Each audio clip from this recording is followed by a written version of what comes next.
Hey there, and welcome to What's Your Why podcast, where we engage in real conversations with writers, musicians, directors, actors, and creators about the fire that drives us, the fear that shapes us, pain, imposter syndrome, and everything in between, and really how it all evolves as we grow. I'm Jay Pemberth, and this is episode 3 of What's Your Why. My guest today is my pastor, JP Robles.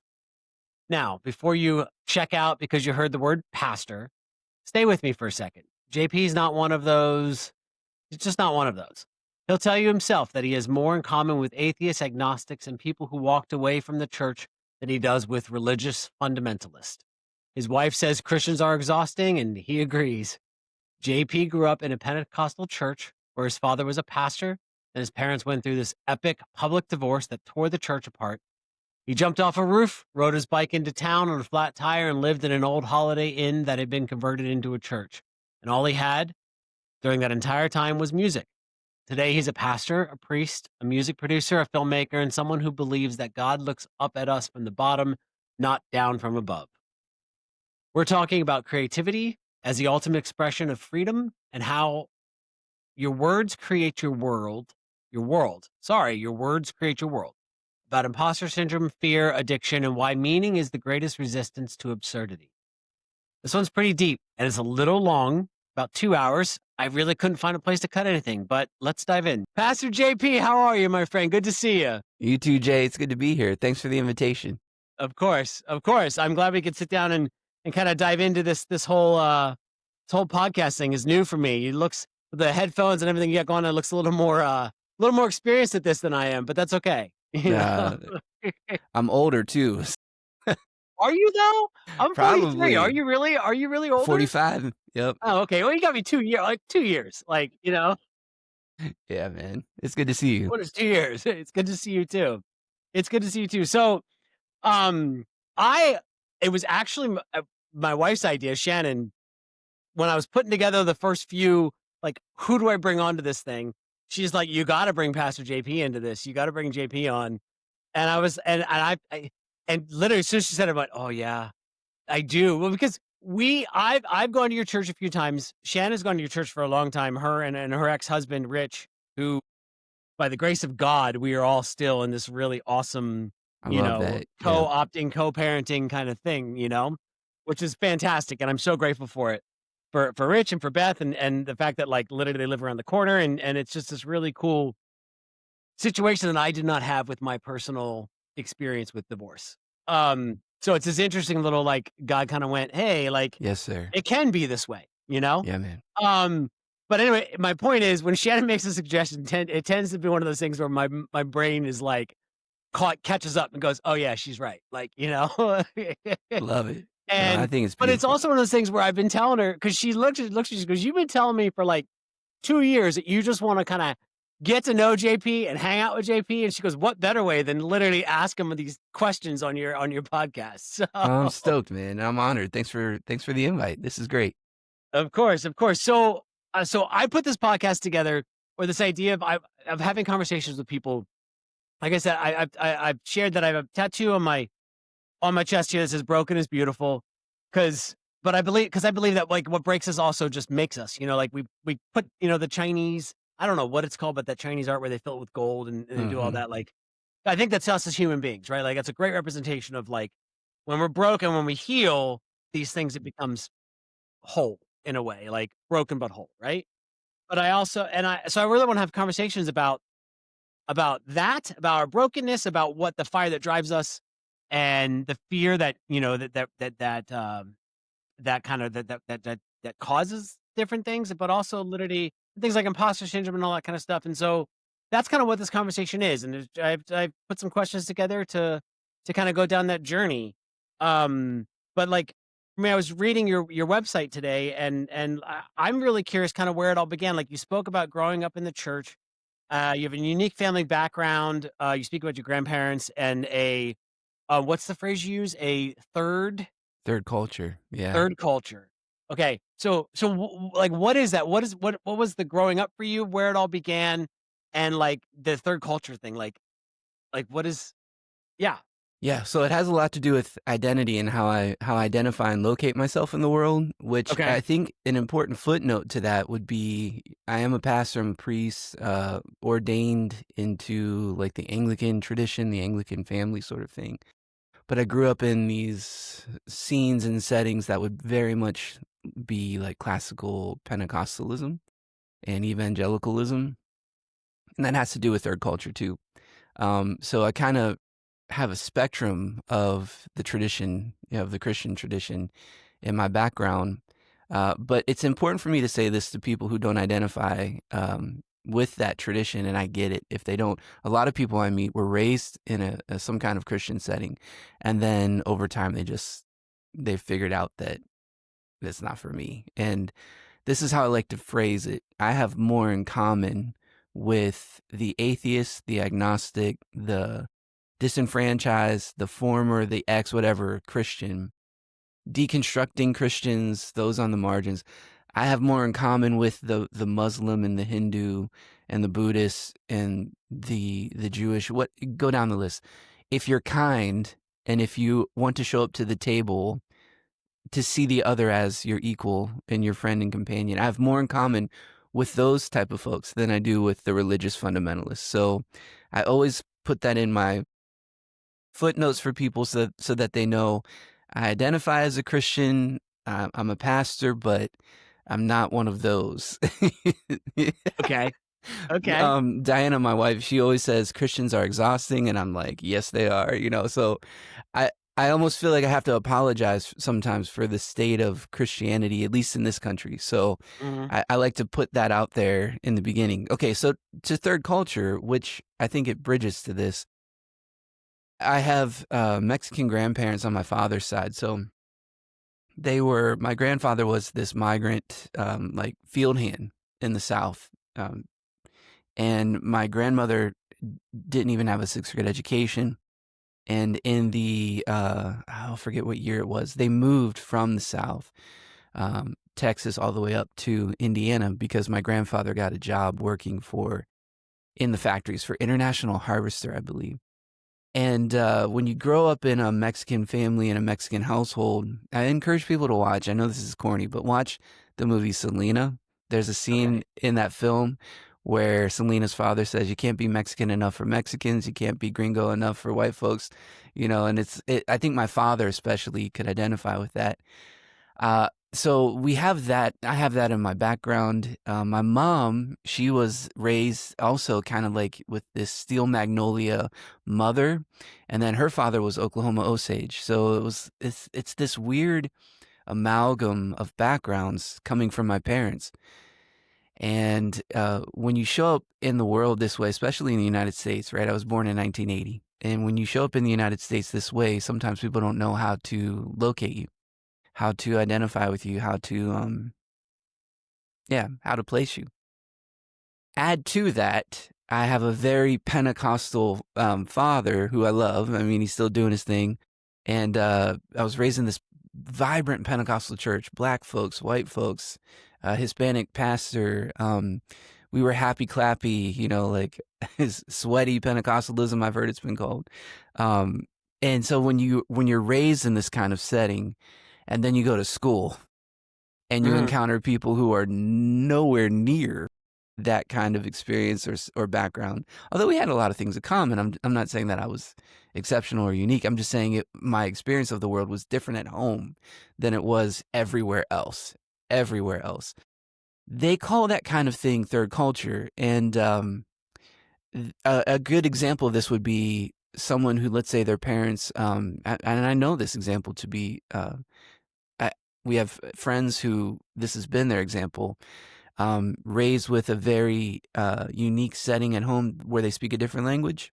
Mhm. Maybe their family works at a restaurant that is, ethnic food, but they go to school with kids that speak English, a different language, and they learn how to navigate these two different worlds, right? The home life is different than every other part of their life, their world. That's their culture. So for me, it was the best language I could use to describe my experience of the world growing up. So yeah, third culture, that's a term I like to use for it. Okay. Okay, so growing up in the church, growing up with the pastor for a father, and you speak a little bit about this on your website and everything like that, like playing with toys in the front Yeah, and man. things. But like, That's cool was you read that. That's cool. I Sorry, keep did going. you Yeah. know try to do the research, Yeah, as man. much as I can. That's awesome. Thank you. Of course. I mean, look, I have my own website, and I sit there, like you're writing it, you kind of putting your heart. Like I felt like you really put your heart into all of that, which is Yes, really sir. what this whole conversation is also about. But like, of course, you want someone to take the time to read it, Yeah. but like I'm curious, like, was becoming a pastor always in the cards for you? Because which leads me into a follow up question, because there's like a 'cause this me as a creative, there's a creative side to you as well, which I want to get to. But like, so was growing up in the church, was being a pastor always there, or was it something that kind of, yeah, like what was that? Because I grew up in the church, so I guess don't forget the question, but let me. So, because you spoke earlier about people growing up in the church and like what'd you say? What's your wife say? Christians are Exhausting. exhausting. Yeah. Yes. They are, but, like, my Yeah. experience with the church growing up, I was heavily involved in the youth group, heavily involved.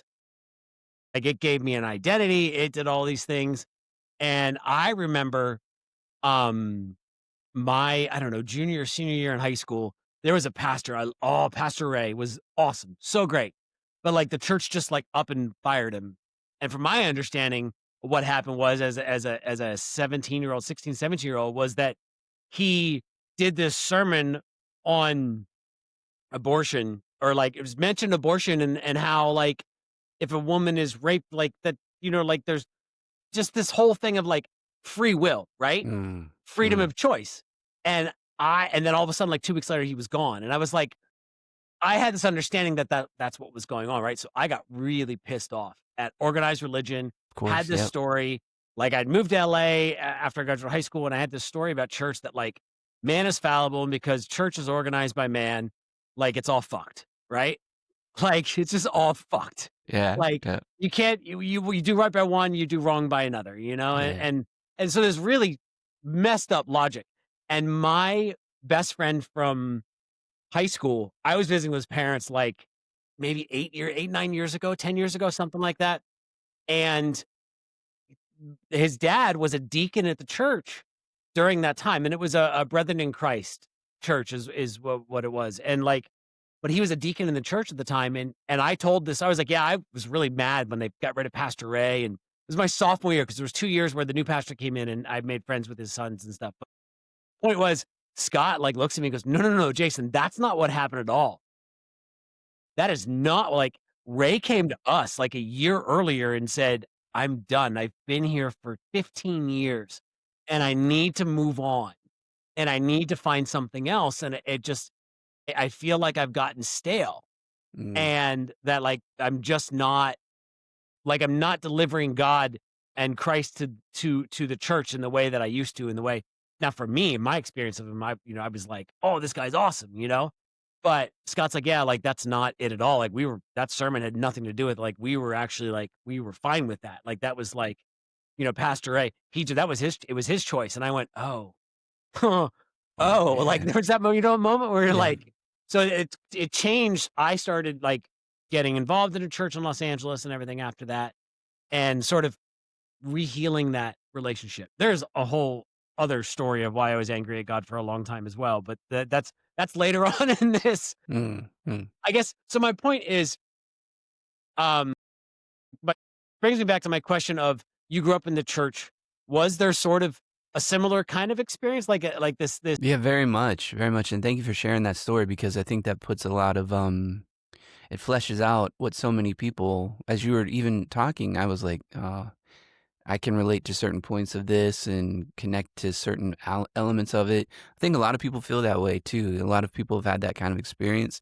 It was similar for me. So I did not, to go back to the first question, I did not plan on this. I wanted nothing to do with being a member of the clergy, being at all near pastoral ministry or anything like that. And originally, I mean, this kind of explains why my life is still the way it is. Originally, I wanted to be, how can I say, like a producer. Yeah, a Okay. music producer, someone who Okay. was in the studio all the time. I loved being in the studio. And in another life, I was on that trajectory. So we graduate, Diane and I graduate high school, 1999. Shout out to all the 99 kids out there. Class of 2000. Yeah, yep. So we graduate 99. And then as we're graduating, I think I said something to Diana like, yeah, I think I'm just going to go to ISU, but I don't know what to study. I'm gonna go to YSU. I like Youngstown. I wanted to be kind of nearby, but kind of have that college experience. And she said, I think I want to as well. So it kind of worked out. We went to different high schools. So Diana is my wife. We went to different high schools. We've Were you known each guys other. together at the time in Well, high yeah. school? So we've known each other since the 6th grade. This is not normal. This is what I tell everyone. This is not normal. I do not think anyone should aspire toward this. But I met my wife when we were in the 6th grade. And for me, I can just talk about, my own experience of the world. It was instantaneous. It was like, this is the woman I love. And there's no way in the world that I'm gonna feel anything other. Like it was Mhm. immediate. And she just became my best friend, my ride or die, my companion, the one who my heart just was so pulled towards. There was such gravity there. So, anyways, not normal, but it's our story.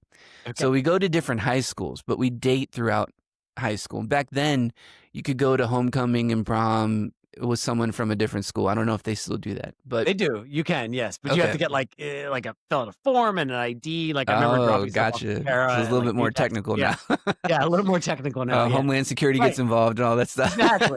Yeah, TSA, there's a TSA pre-check. TSA, you have to stand in Right, line. yeah. Yeah. I mean, Um, I do. I remember, yeah, you could just literally you show could up. you could go. So, we went through high school together, but different schools, and then went to YSU together, and we studied telecommunications because we really felt like we like being behind cameras. We like being around microphones and creating with these tools and telling stories. I mean, I remember Diana having like those little camcorders. I mean, we're so old. It started with VHS, then like VHS, what was it? VHS-C or Super VHS, Super VHS, I and think, then something High like 8 came out, and we had that. those, Mhm. and then I remember, from High 8, we went to Mini DV. Mini DV was like, "Oh, you're killing it," if you had a Mini DV camera. So, even in high school, she was in the video club, and, I was just creative. I had, like, drum machines and samplers back when it was, like, these little Boss, Dr. Sample or something like that. I might forgive me if I'm getting these names wrong. The I nerd in I me wants to I like don't know so whether get you the are or names not, right. right? SP something something. But I was just creating beats, and this is kind of gonna be a bridge to the greater, larger narrative of my life. I think when I was at that age, that's when my parents started going through their trouble. And you're in this big church, at the time, I mean, for Newcastle, a larger, healthy church. And my parents go through a very intense, very public separation, divorce. And it lasts years. I'm not talking about like months, but years. If you're in a Pentecostal setting, if you're in a religious setting, if you are a pastor and you go through a divorce, doesn't matter the reason, doesn't matter the context or subtext, none of that matters. If you go through this situation at the time with that culture, it is scandalous to the people. Not just the Mhm. people at the church, but to the people in the community. We go out to eat everywhere we went. People whispering, pointing, shunning, shaming, all those things, right? And I remember experiencing this as a young kid. I mean, I look back at that poor kid, and I just want to go. If I could travel in time, oh man, it almost makes me emotional. I would go back and just hold that kid and say, keep going, keep going. It's going to be all right." And maybe that just needs to be said for someone else, but Mhm. I would go back and just hold that kid and say, "It's going to be okay. You're going to go through hell, but it's going to be all right."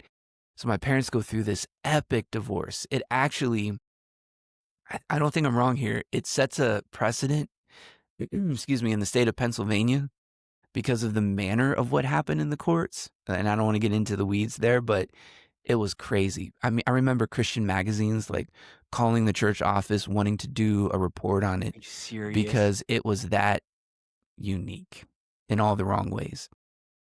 So we go through this experience. Half of the people, I'm guessing somewhere around there, either leave the church or stick around just to fight it out. Um, it's just bloody. And I remember that's the first time, Jay, when I went to church, and there was in the pit of my stomach, just like knots. I started feeling just a certain way going to church. We would be in the middle of worship, and there would be people in the back just walking, fuming, just weird, just stuff that no one should have to go through. From the youngest to oldest, no one should have to go through it. But I remember there were a few things that held my life together, that gave it meaning, that gave it joy. The first was Diana, because Diana was such, and she is the best companion in my life. Okay. So in the midst of the absurd, it's really good to have friends in your life that can see it and Mhm. go, this is absolutely absurd. I'm here for you. I love you, that sort of thing. So Diana was the first thing that really became solidified in my life.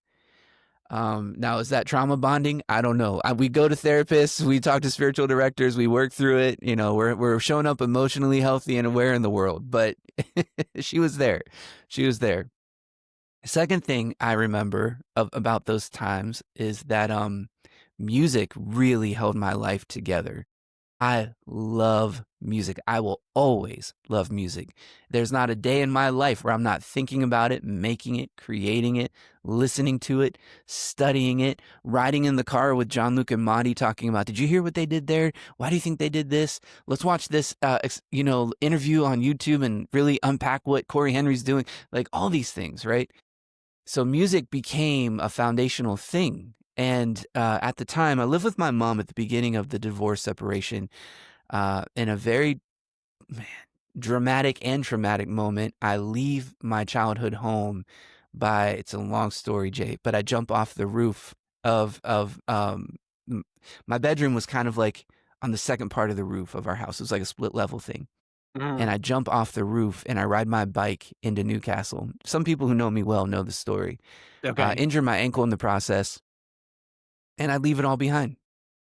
I leave it all behind. Childhood memories, home, toys, you name it. I was old enough to drive, but it was complicated. My keys were taken from me. So Okay. I get on my bike that had a flat tire and I ride from the country in this school district called Mohawk. I ride from the country all the way to downtown Newcastle where my dad is living at the church. It used to be a Holiday Inn. Another Okay. long story. Yeah. Okay. So I ride all the way to this church. It's no longer there. They tore it down. I ride all the way to this church on my bike, leave it all behind. Never went back. That's my story. Like I literally left it all behind. And I start living at this church with my dad in an old hotel. We are living in a Holiday Inn, a former Holiday Inn. Mhm. Imagine this, like Holiday Inn that was built probably in the 60s. Okay. And you have one of the rooms. And we had this suite. He Kinda lived in cool. I mean, it's my story, right? Like it's Yeah. cool. Looking back, it is different. Yeah. He lived in one room of the suite. I lived in another. Now, when I say suite, don't let your imagination run wild and be like, It's "Oh, it's yeah. this is a 1960s Holiday Inn Newcastle suite." Hotel. Yeah. Yeah, Now, exactly. it was still steel was still a thing then, That's true. but That's true. so it was So a little nicer, but it wasn't yeah. shag carpet, film, whatever. I think they Fine. ended up changing the carpet out, but wood paneling on the walls, all that stuff. And for the longest time, I lived on like a pull-out bed, and then we ended up like building another bed that went above it. Anyways, so I live in this hotel room, right? And I'm now like junior, senior, and all I got is music. And I start making and programming beats on drum machines. I start creating music, and I fall in love with the art form, the craft Mm. of making it. My dad had a radio show, and they would send gospel records to the radio show because all the labels wanted to get played, and he would give them to me. So imagine being 15, 14 years old, 16 years old, 17, and your music consumption is a strong diet of gospel music, music from the black church, soul music, R&B music. I mean, this is at the root of my story. So I'm Mhm. like, oh, that's it. I want to be in this creative space. We go to YSU, study telecommunications. I realized very quickly, telecommunications is not going to put you in a studio. It's not gonna put you No, it's it's gonna not. put you in a TV studio or a radio studio, Yes. but not in a recording studio. So we graduate from YSU. Diana's like, this is so funny to me looking back. She's like, I think I want to make films. I'm like, I think I want to be a recording engineer. So we graduate from YSU and we go to this art school in Florida called Full Sail, and it's still Heard of around it. Full Sail I know it University, is. right? Good school. It's a good place. So Yeah. we go to Full Sail. I study recording art. She studies film. I'm in the studio every day. I love it. Love it. She's in, on these sets, creating films, 35, 16 millimeter, blah, blah, blah, airy cams, fill in the rest. And we're just enjoying it, but it is 24/7. The school is accelerated. So you are only and always in school. It's accelerated because they want to give you, quote, a real world Right. It's like education. Los Angeles Film School, but camera in your hand at first day, Camera right? in your hand, you're up at 4, you're Mhm. staying up till 1, that sort of thing. And if you're just married, and we got married after college, um, to spend your first year of marriage in this kind of setting. I mean, they warned us about it, but I was like, Mhm. we'll be all right. It So was nearly impossible yeah, to be you're connecting emotionally more with healthy. other people than you are with yourselves. If especially not to speak for you, but if you're on set Spot or she's on. on set and you're in the recording studio, You're like spot you're on. Yep. yeah. So we go through a really hard, rough patch in the first year of our marriage, and it was the best, worst thing. It was the worst thing because no one wants to almost get divorced the first year of your marriage. It's the best thing because it reoriented us. And in the middle of the program, you weren't supposed to do this, but this is what we did. And somehow by grace and happenstance, it worked out. We went to the office and we told the person at the front desk, we need to take a break. And now Full Sail at the time, I don't know if they still do, they had a policy where once you're done, you're done. You don't get to take a break here. If you stop, you're out. And we keep half the money. Important note. We show up at the office and the person's like, wait a minute, we want you to talk to this guy. It ends up being, in a weird roundabout way, a friend of my dad's, because my dad knew these like gospel quartet singers. This guy Mhm. name was John Abraham, and he was in a gospel quartet in his youth. No, he knew my dad. He was like, come back to my office. So this guy like ushers us back to his office. We sit and like almost through tears, but I don't think we were that emotional. We were just like, we need to take a break for the sake of our marriage. We need to Right. take a break for the sake Need of to our relationship. prioritize. Yeah. Mind you, we're in Orlando, Florida. And he goes like this. He's like, give me a second. He goes and speaks to the president. He comes back and he's like, take as much time as you need. It'll be here when you're ready. We're like, thank you. So we like go back to the apartment we were living in. Excuse me. And we're like, I can't believe that they're gonna give us a break. And Jay, we spent a month traveling a little bit. Like we would come up to Newcastle, come back to Florida.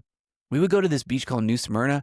It's like maybe, oh goodness, 50 minutes an hour northeast of Orlando, Winter Mhm. Park, where we were at. We would just walk. And I think there were two things that were really healthy about that. We had no one interfering with our relationship, and we would just walk and talk every day. We would get mad at each other, argue with each other, pour water on each other until we laughed. Just like worked it out. And we really found out who we are, like who our true selves are, what we really want in life. This is the long way of saying that's how I even began to think about doing something related to ministry, pastoral care. Like it was in those moments I hit rock bottom, she hit rock bottom, and all of a sudden we're like, we need to go after the things of life that bring joy, bring meaning, bring purpose. And we also needed some stability. So we finish out the program, we move back home, we build a studio. Like we get in major debt. We build a studio, we start a company. That company is still around today. I still get paid for a hobby that I would do whether I was getting paid or not. And we have this like production company that we don't tell people about, but we get gigs. Like we're doing something for YSU right now. It just goes word of mouth, word of mouth. Like, shh, we're here. Mhm. And we create films and we pastor and you know, we do this life of whatever the priesthood is in the moment. So yeah, man, no one's ever So asked me that question before. So thank you.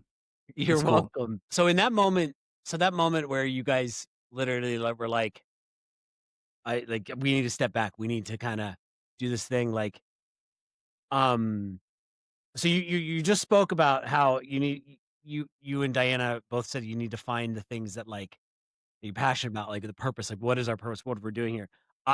It's not mine. I didn't invent this, but it's stuck with me. Someone once said to me, "You need to do what sets your soul on fire." Yeah. And like, so like in that, so in that moment when you're kind of in that space of like you finished film school, you started a studio. I have so many questions about that too. Um, and a whole conversation outside of this is something I'm working on because I'm going back to school right now to get my degree. I went to school at 18 for 3 weeks, went to classes and said, "Screw this. I'm going to California," you know?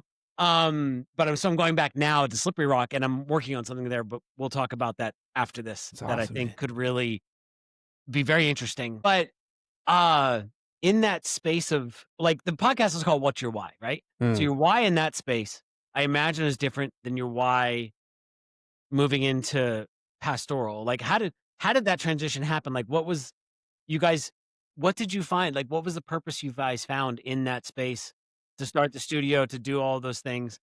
And then that where was that switched into going back to school and becoming a pastor?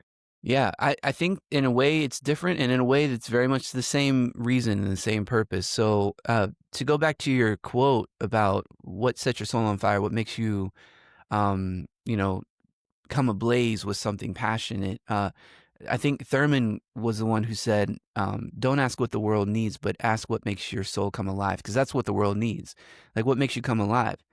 And I think the unifying thread between creating in a studio, creating with artists, creating behind a lens, behind a microphone, whatever, is the same impulse in me that turned Diana and I to pastoral ministry, pastoral care in this one regard. What makes us free, I think, as people, as human beings, is when we are free to create in the world. If I am not creating in the world, I am most likely the servant, the slave, the cog, the one who's doing the work that's been assigned to me. And in some regard, none of us can escape that. That's just like it's gonna be life. Even if you're an entrepreneur or you're your own boss, there are certain things you just gotta do. Mhm. However, I'm right now I'm working on a thesis about this character who lived. She was a philosopher named Simone Weil. And one of the things that she writes about is she says humanity needs poetry more than it needs bread. And what is she trying to say there?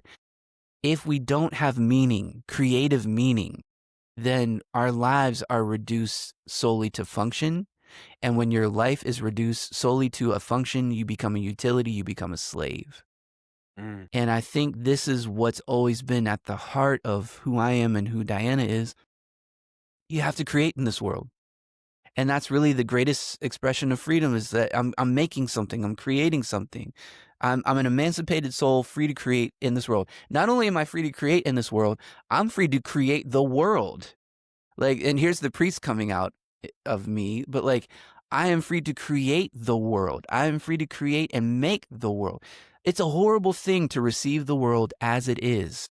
Whether that world is like a church that's really messed up, or a neighborhood that is comfortable with an unjust status quo, or a nation that can't seem to see those that are the least, the lowest, the poor, the marginalized, those on the fringes, those who are being neglected, demonized, dehumanized. You know what I mean? Like it's a horrible thing to just receive the world and say, well, what are you gonna do? No, you can create it. You can create it. You can make it. You can follow the things that make you come alive and make something and then die. But like you can make something in this world. Mhm. You can create something in this world. So my why beneath the what, I think, has always been that artistic creative impulse. If I don't like the state of the church, I got two choices. And I didn't, and I still don't. But if I don't like the state of the church, I have two choices. I can say, well, what are you going to do? And walk away. And this is actually a very valid thing, especially for people who have experienced like abuse, people who have gone through traumatic experiences. Absolutely walk away. Like I'm actually, a lot of church people would like turn their head sideways and wonder why I would say that. It's it's better. It's very dangerous to believe in a false god, a maniacal, bipolar, angry, good Tyrannical. cop, bad cop god. It's Mhm. much more dangerous to believe in that false god than to not believe at all. So I put a lot of hope in atheism. I think atheism is actually a medicine for the church. We need atheism more than ever, because if you have an idea about God that allows you to think that you are better than other people, that God is angry at some and pleased with others, that he is not loving towards all. If you have a God that is actually okay with genocide, starving children, uh, because of blockades done by an oppressive militaristic state, if you're okay with a God that's violent, if you're okay with a God that loves straight people, hates gay people, if you're okay with a God that loves straight people, hates trans folk, that God can absolutely go away. Like, deconstruct, and atheism serves us well there, so that you can get back in tune with the God who is love, who loves all people at all times, in all places, is nothing but sheer and utter love. Like, there's a prayer by Meister Eckhart that I always share with people. He said, God, rid me of God as I imagine you to be, so I can discover God as God really is, and the God of love. Oh, So, like, this is why I put hope in atheism, and why I put hope in agnosticism, and why I put hope in deconstruction. Like, take it apart, look at it, analyze it, pick up the pieces that are good, leave the pieces that are not, and reimagine.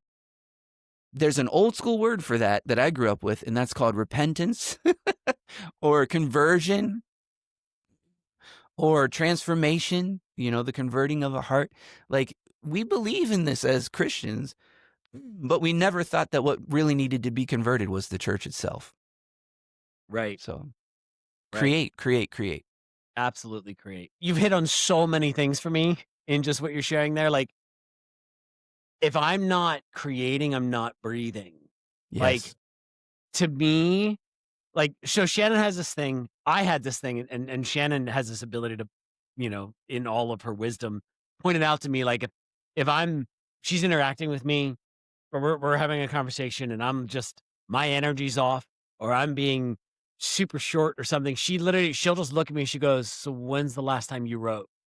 When's the last time which for me is creation. Like, I write, like that's what I do. It's music, and being on set, like being on set too is creation too. Like, that's magic, Yes, sir. freaking magic, right?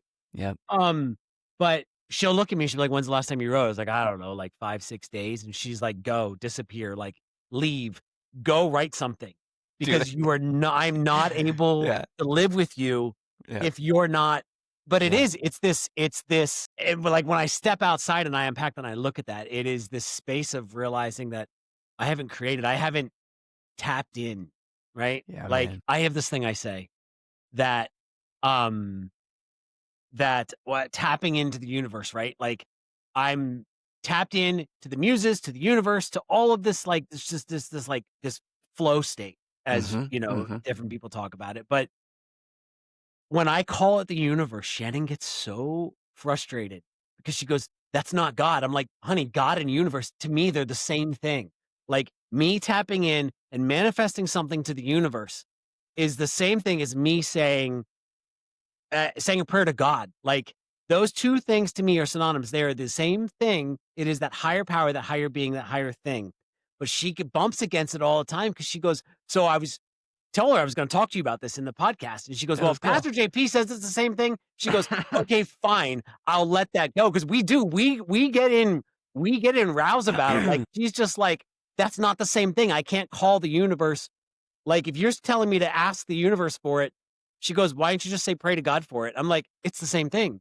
Like, so can you help settle this debate Yeah, for us yeah. right now? Like, to me, it is the same thing. You are, as a creative, you are Yeah. putting it out there, Yeah. as a prayer, anyway, yeah. Like, Well, Please. I'll tell you what I told my college roommate when he had a Protestant girlfriend and he was extremely Catholic, and they always had fights over transubstantiation, and they would try to Okay. get me to settle it, and I was like, I don't know if I can settle this for you. I can just say, where I'm coming from, how the best that I can Right. see as of right now. Absolutely. Yes. So one of the things that I've spent the last probably 15 years of my life, 20 years, just studying theology. And it's been good, it's been bad, it's been hard, it's been rewarding, but what it has helped me do is to give different language for God. And I think what's interesting is, and I was talking to John Luke about this, my son, he's 14 years old. I was talking to him about this week. Um, I said he's going to Cardinal Mooney, and he has to take a theology class every year. And this year it's Old Testament studies. And we were talking about the nature of God, and we were laughing around, joking around, because I said, the soul is never going to go to a place and shake this big guy's hand, and he's like, "Hello, I'm God." Like, there is no capital God in the sense of a named God is an analogous word, right? Like, I'm never gonna meet this big. If you look at Chick tracks, like big white dude, glowing white dude in the sky, and he Right. shakes my hand. He's like, "God, nice to meet you." It's like God is always analogy. God is always greater.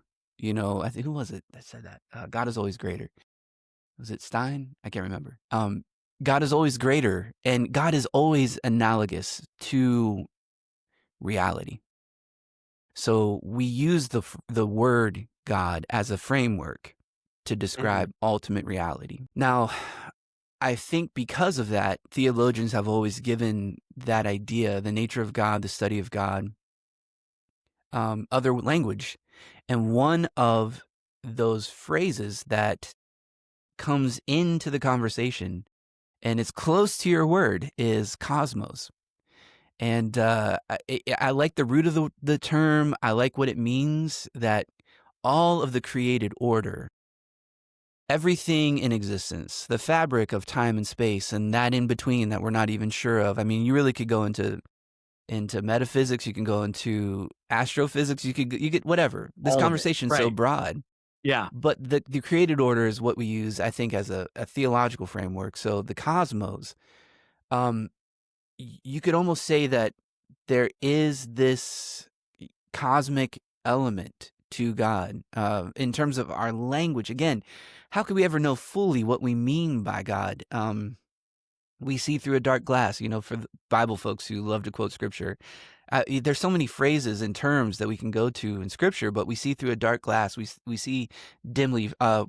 For now, we know in part, right? Mhm. And so since we are confessing essentially to a partial knowing, there's our epistemological framework, as philosophy and theology gets woven into this. We have a partial knowing. What better language, and I'm gonna not take sides here, I'm just saying this is the best that I can No. see.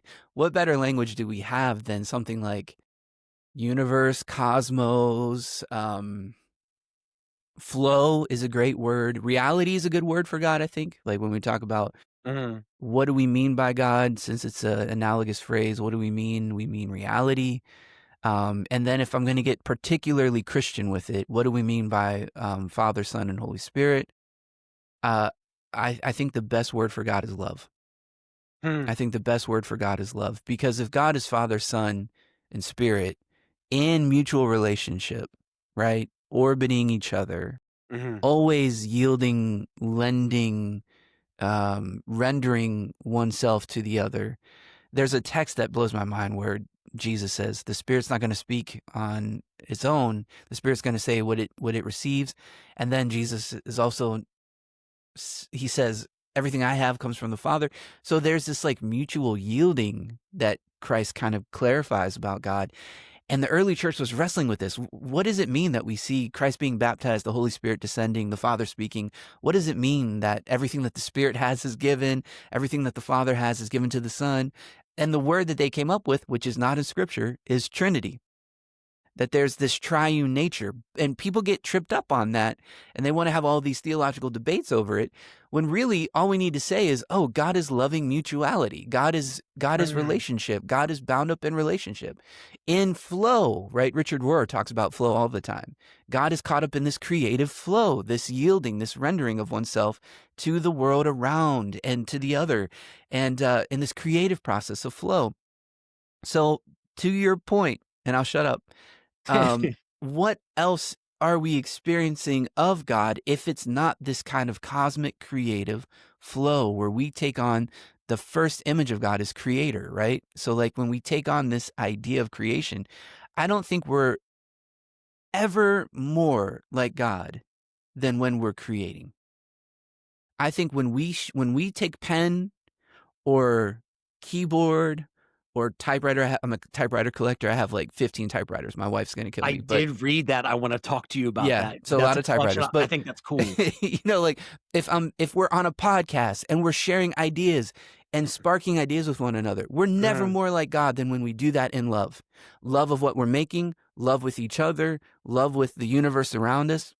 That's the best that I can see. Hmm. Bro, I feel that. Like, that is you spoke something earlier.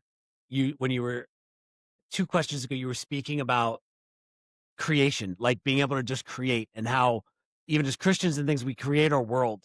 Like, so I say this thing to my kids all the time because so I struggle with imposter syndrome like crazy. I think all creatives do. I think if you're putting yourself out there and if you're writing what's true for you, you're just it's pain, it's trauma, it's all these Yeah, things that you're putting into this thing, right? This, 100%. this novel, whatever, or this song, or and so imposter syndrome is it's this doubt and fear, right? Like, but um, my kids struggle with that. My kids inherited that and my overthinking from me, right? But I've been saying this thing to them lately that your word creates your world. And Yes. so if you're speaking something, you're speaking it into and this is also something that I tend to that I see kind of like doesn't sit with Shannon sometimes because I'm like, if you're speaking it into existence. Not that she doesn't believe that that's possible because we have seen in our lives that is possible, right? Yeah, But yeah, it's this if you're speaking in word creates, I tell the kids, your word creates your world. So if you speak something about yourself, and it doesn't even have to be spoken out loud, it can be spoken in here you're creating that. You're yep, creating that as a reality. That yep, is a prayer to the universe, a yep, spoken manifestation, like, yep, which to me, manifestation and prayer are synonymous. They are the same thing, yep, yep, and like, but I just think that was powerful that you said that because I completely agree that like what we say about ourselves and what we believe about ourselves manifest in our world. And the things that we don't want to have happen that we keep manifesting ourselves, yep, saying about ourselves, are the yep, things we keep attracting and keep creating. And I think like, I don't think that is like God saying, "Smite you," like, like, it is just you're just in this yes, space of disbelief, if you will, I guess, right? Like, I don't even think there's a question here, like, I think it's just I noticed that you said that, and I felt like that's what that was saying to me because that's something I say to my kids, and they struggle with it. They're like, "Well, okay." Like, "Sure, it does." I'm like, "You try it on." yeah, Like, yeah, you know, yeah. if No, I you're think you're spot saying on. I'm worthless and I don't matter and like you will find that you were surrounded yourself with people who Yeah, make you believe that, yeah. Oh, for you sure. know? This is what narrative therapy is all about. Like, and I'm not a psychologist, so I can't talk about it in detail or with any level of expertise. But narrative therapy kind of acknowledges this very reality that we have stories that we tell. Mm, We have stories that this is the worst. You know, when Jean Paul Sartre says when he says that hell is other people. A lot of people put that on a T-shirt and they think they're being smart. Hell is other people, and they're just kind of just mm, raging against the world. That's not what he means. When Sartre says like hell is other people, he means that hell is other people's stories that they tell over you and about you that you believe. mhm, So you receive these narratives into your life and you assume that they're true. You just have this assumption that the narratives that people say or that you talk the narratives you might even say about yourself that are negative, that are deprecating, that are, these narratives, if you believe them, that's hell. Hell is other people. I think this is what Jean Paul Sartre was getting at. Hell is other people interpreting your world for you and you believing it. And you And so, allowing it to be that yeah, and everything. you allowing it to be true, and then you live into it, and then it becomes reality. So narrative therapy is about undoing all of that, like unraveling all of that, telling a different story, externalizing the problem. I was in this one course on this is a couple years ago with like pastoral care, and it was being taught by a really good therapist, psychologist out of Canada, Walter Thiessen, and he was one of my favorite professors.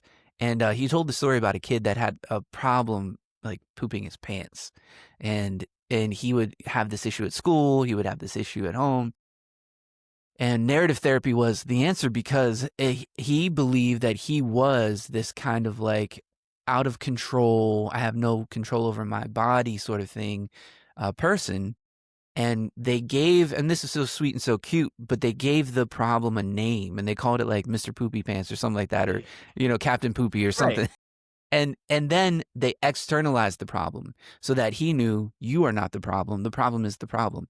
And they created a different story. There's the problem story, and this is kind of what I'm trying to live through and heal from.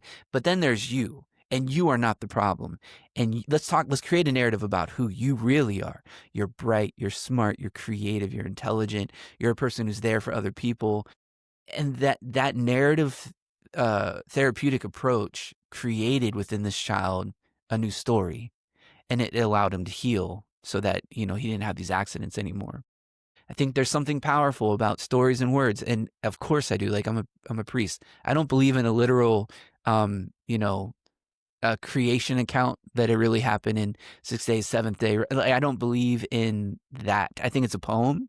I think when you study it, like in terms of the genre of literature, I think what Genesis is getting at is a powerful story. It's an account. It's a creation narrative that help us see the nature of God and the nature of humanity. I don't believe that it's literal. I think that it's a creative, Judaic text that I, as a Christian, show up to as a guest because it's really a Jewish account, right? But I Mhm. show up to it as a guest, and then I look at the story and I say, well, what does it have to say to us today? And if it says anything to us today, it says exactly what you said. Watch your words. Be careful with your words, because what you say, let it be, can manifest itself in the world in a way that creates reality. Your words create worlds. Back to your point, we came full circle. Your worlds can create your words can create worlds. And what's great about that is as dangerous as our words can be by creating negative worlds. And I think we're living in a time right now where people who have horrible words have a lot Mhm. of cameras and microphones. And I'm grateful for podcasts like yours where hopeful messages and good messages can get out. But when some of the most powerful people are the loudest and they're heard the most, think about what kind of world that's creating when they do this, right? Their words get out there on a mass level. But Mhm. what's so great about the same dynamic is that if this is true, if our words can create worlds, then there's a lot of power and efficacy, and another world is possible if we start speaking it, if we Mhm. start saying it. So, as an existentialist, I'm an existentialist, I think, at heart. As an existentialist, I feel like the world is filled with terrifying possibility. However, isn't that great? That there's Okay. possibility in the world, so that your children, my children, our families, our friends, you, me, we can speak something, say something, create a different imagination, a different mindset, and then from that, actions and habits and new patterns can emerge and erupt into the world. Yep. That's great. It is. Terrifying, It's oh, but it's yeah, great. especially with the wrong ones Yeah. as Yeah. you know? Yeah. Well, so, like, I say that to my kids, and then I heard something recently because there's times when they're like, "Well, okay, well, prove it." And I'm like, and I heard something recently that finally I could never come up with an answer, right? Because it's like, "Oh, I'm a dreamer, my kids are big dreamers." And so those things take time, right? Because you always wanted your time, but God's time's a whole different level, right? Like, or I say, the universe time, same thing, right? Like, it's Yeah. it's a whole different, they're never the same. It's like, So I heard something recently that finally gave me the response when they're like, well, prove it, which also fits to the whole the fake it till you make it thing, right? But like it is, I don't remember I think I saw it on Instagram, but it was you have the magic to create anything you want and you do it every night. And I'm like, okay, as I like scroll, like what and it's like when you lay down and close your eyes and put your head in your pillow, you don't just fall asleep. You have to pretend to be asleep. You have to pretend to be this thing to finally bring it into existence and make it happen. So every night you're creating magic by literally going, I'm going to pretend to go to sleep now. And Yep. then you wake up the next morning, having gone to sleep. 100%. And Yep. my kids were like, oh, Yep. like 100%. Yeah. I think this is neuroscience. This is what they're studying right now. I mean, and it's fascinating. Vanderkolk, The Body Keeps Score is a good book.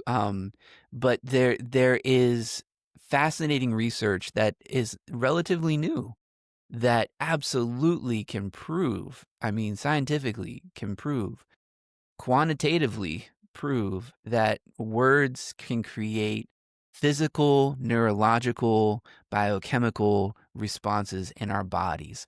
So if you wake up in the morning and you put your hand on your heart and you look at yourself in the mirror and you say 10 times, I love you, I love you, I love you, there is a physical shift. There is a change in your neurological composition just by doing those things. If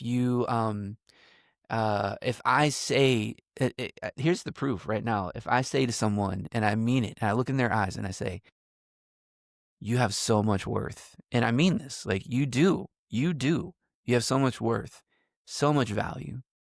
You are loved by an endless love. The cosmos, you exist, right? That existence alone um, says that you are loved and there's worth in you. If you look at a child and you say to that child, y- I'm so proud of you for who you are, for the person you're becoming. You're not perfect. I don't want you to be perfect. I want you to be you. Perfection is boring. Be you. And I'm so proud of the person you are in this moment, the way you're showing up to the world. There's a physical shift. I mean, they can I mean, measure I this. feel it right now, like Yeah. just literally just looking into the camera as you're Yep. talking, like I feel it here, Yep. There's a physical shift. Yeah. And this is, of course, this is why we were, I don't know if you were like me, Jay, but you're what, like 8 years old, 9 years old, watching Mr. Rogers saying, what is it about this guy? Right. What is it about this guy? I want to come home and turn the TV on so that I can like have this guy look at me and say, it's you I like. It's not the things you wear. It's not the way you do your hair, but it's you I like. The way down deep inside you. Not those things that hide you, but it's you that I like. And all of a sudden you're an 8-year-old, 9-year-old kid and you're like borderline teary-eyed, Yeah. sitting on your parents' floor and Mhm. realizing that I have value, I have worth. What we didn't know at the time was that's our bodies responding too. All Yeah. right. Yep. So you're creative, you do the Yeah. music, you do all the thing. Like, do you suffer from imposter syndrome there? Oh, 100%. Okay. Yeah. And then like, not surprised there, but as a pastor, do you suffer imposter syndrome? And I felt like this is a question that I'm so curious to ask. What does imposter syndrome look like as a pastor? Oh man. Because Okay, so it's the same. And I think all imposter syndrome is for me. And this is just off the cuff, kind of like my best interpretation of it right now for where I'm at in life. This is just the best that I can see. Um, One, I think if I ask the question, why do I feel this way? It's because I am deeply admiring, and even in an unhealthy way, perhaps like adoring, um, the creativity of someone else. Because like if I'm seeing myself as an imposter, it's because I'm comparing myself to someone that's doing something that I really admire. And in a healthy way, that is wonderful because that means someone made something that touched my heart, that touched my imagination, shifted something in me. And that's really good and normal and healthy. When right. it becomes unhealthy is when I'm tired, when I'm unsure, like all those negative emotions, right? I might be a little bit insecure about myself, And so that's when my admiration for someone's creative process or art or language or words, that's when it can become like unhealthy and I start to doubt myself. So I think for me, it's always been present. And it's again to make the problem and not the person the problem. I think it's just to say to myself, "Oh, that's there. That's interesting," and talk about it with other people, talk about it with friends. And then what's ironic is this is the crazy thing, and I don't think I'm wrong here.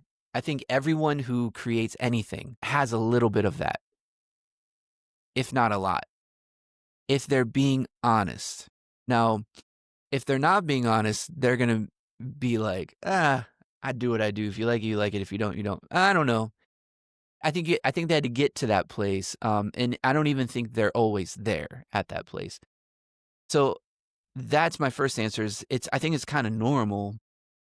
What's the Dunning Kruger effect thing where it's like the people who think they're great at something usually are not, and then the people who are great at something or very proficient at something usually think that they are not. And if I got that right, and I think, I, yeah.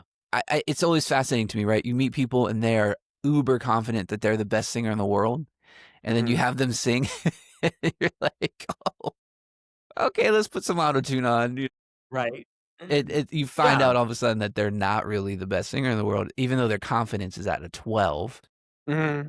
And then you meet someone who is stunning, like their voice is stunning, and you almost have to beg them to sing.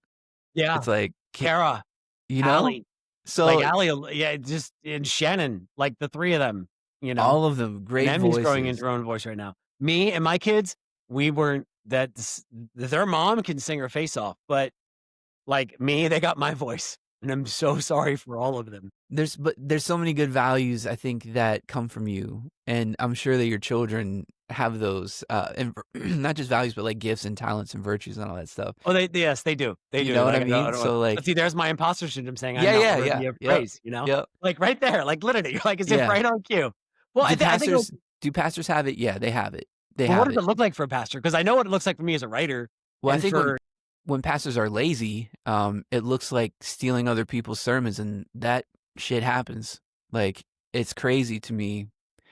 I'm trying to live my life both with tenderness and care and yet a firm backbone, and so I will tell you, I've had people literally steal my sermon seriously? word for word during the And, pandemic. like During the put it pandemic, yep, online and just like, preached no it shame. word for word. Preached it on a Saturday, turned around, watched the live stream on it. This is during the pandemic. Turned around, watched the live stream on a Sunday, even including the joke that I told at the beginning of the sermon. Yep, yep. Not even kidding. Wow. Not even kidding. I've Like, had someone nearby, or was this just someone who found it? Do you know what I mean? Like, was it a church nearby? Not that it matters, but you know what I'm it saying? Like, was not nearby. so Not nearby. not close Yep, proximity. Okay. yep. And I think I mean, what not that it matters, but it's and still like to show some compassion to that person, like there is no original idea. And I think half of agree the time we think we're saying something original, and the truth is it is original in the sense that it comes through us like as a filter through in our a new voice. way. Yes.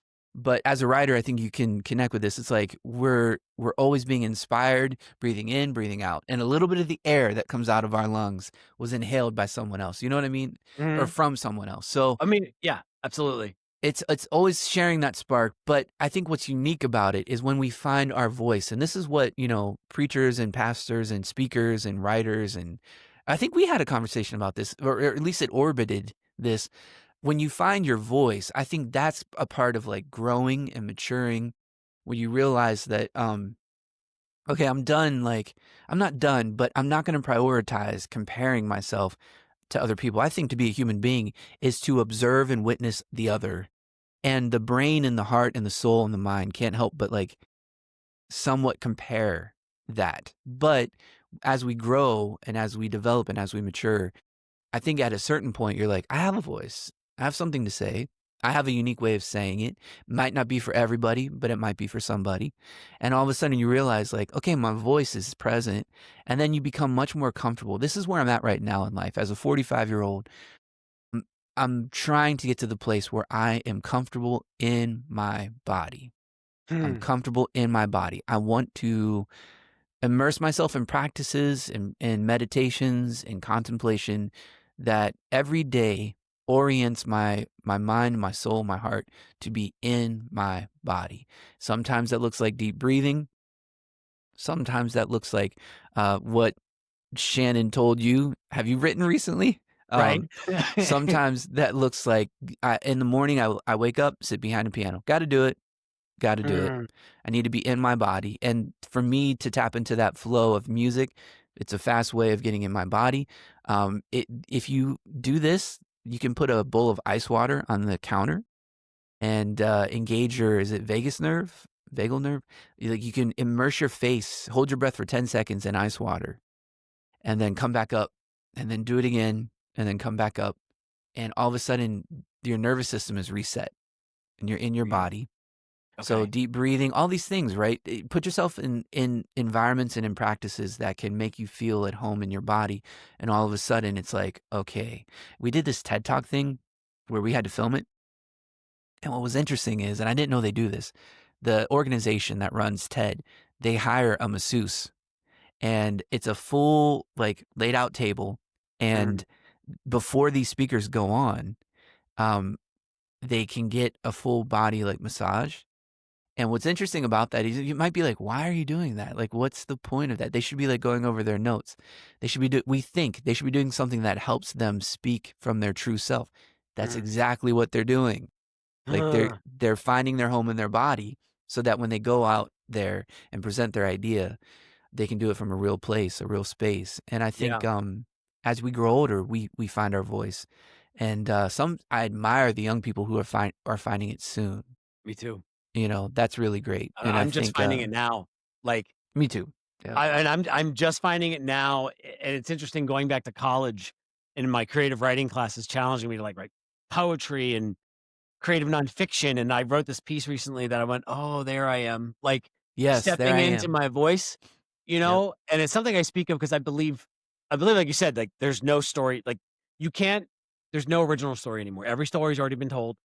What makes it original is what your voice is and how you see Yep. the world Yep. and what you're putting on that. But but I think for me, what has our imposter syndrome doesn't want us to find our voice, because if we find our voice, it no longer has one. Yes, that's good, Jay. Do you know what I mean? And so that's something I've learned recently. Like the more that I just write me and write for me, the more that my inner thing Yes. doesn't, it just shuts up. Like Yes. it has nothing to say anymore.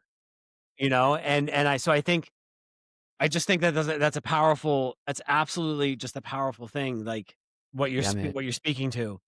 Um, and so we've spoken about pain, trauma, and things like that. And this is a question I've actually asked all of my guests so far, and it's something that fascinates me. But do you believe that pain and trauma make for better creativity in art? And if not, why? Or if so, why? That's a really good question, Jay. Does pain and trauma make for better? So the question was better art? Yeah, like does Um, it make better like does it make better creativity? okay, so here's how I can frame it right now in life. I desire for no one, and none of us do, right? If we're healthy, Mhm. none of us desire another to suffer. I'll start by saying that. I wish well being and peace and goodness on everyone. And I do think that goodness and joy and sweetness can create wonderful articulations of expression. So, for example, the birth of a child, and you go home and you sit behind your typewriter, wink, wink, got to get that typewriter back in there, and you write a poem about the joy that's Mhm. just rushing in. Right. Um, However, joy is very observable, it's very present, it's very noticeable. I think in part, because we live in a world of brokenness and pain and suffering, we know what the void of it feels like. Simone Weil says all of us are searching for goodness, and there's something she says in the heart of every human being that expects goodness to come. This is why we feel it when it's not there. When we have the void, we feel it because there's something inherent within us that expects goodness. There's something within us. It's like written into us. There's an imprint that expects goodness. And maybe it's because when we were first formed, we were in like a warm womb and food came to us very naturally through our mother, and then we're birthed out into the world, and that moment was unpleasant. That's why all babies cry, and you want to hear it if you're in the hospital room, right? Like Mm. you hear this cry, the cry that breaks into the world, and that's saying, I went from something comfortable to something that's cold, right? Welcome to the world. But then you're swaddled and you're held and you're fed again and you're held. And I think if all of us go through that experience, and 99.9% of us, if we're fortunate enough to exist now, have gone through that experience. We don't remember it. It's all the way at the beginning of our life on this planet, but that was like our initial experience of the world, to be held, to be fed by somebody. If it wasn't our mom, it was someone, right? Someone did it. Nurse, whatever. Um, Even though we don't remember those days, I don't know anyone who does, but they might exist. But we don't remember those days. There's something written into us that expects the good. And we can express so much from that. But there is something about suffering and pain. When you first go through it, what are the stages of grief? I don't know. Everyone knows them. But there's denial, there's anger, there's bartering, I even heard they added a new one. Like, this is the final stage. After we get through acceptance, um, the new stage that they're thinking about adding is meaning. And maybe this is where I'll finish up this idea. After we go through the stages of grief, and by the way, I think every stage has created art. like, Absolutely. like Absolutely. listen to all the music that we were listening to when we were like the early 2000s, and you had like screamo and emo, and you know Mhm. what I mean? Like, that's Yeah. all anger. Yep. That's all grief in some form, right? Mhm. And it's almost comedic now, but um, all of those stages can create something. And by the time you get to the new stage, which I like this new stage, meaning, I think some of the best art, my gosh, like some of the best art I've ever personally encountered has come from that place. And of course I do, I'm a priest. So it's like, what does it mean to think a lot about this man hanging on two pieces of wood, creating things in that moment? And the cross is so creative. I mean, the Christian theology 101 is that the cross is like the center of reality. Like, the cross is the creative point. The cross is the one slain from the foundation of the world, recreating the world from that site and location. And what the creator of on the cross is saying is things like, forgive them, they don't know what they're doing, right? Saying things like, today you're going to be with me in a new way, in a new place in paradise.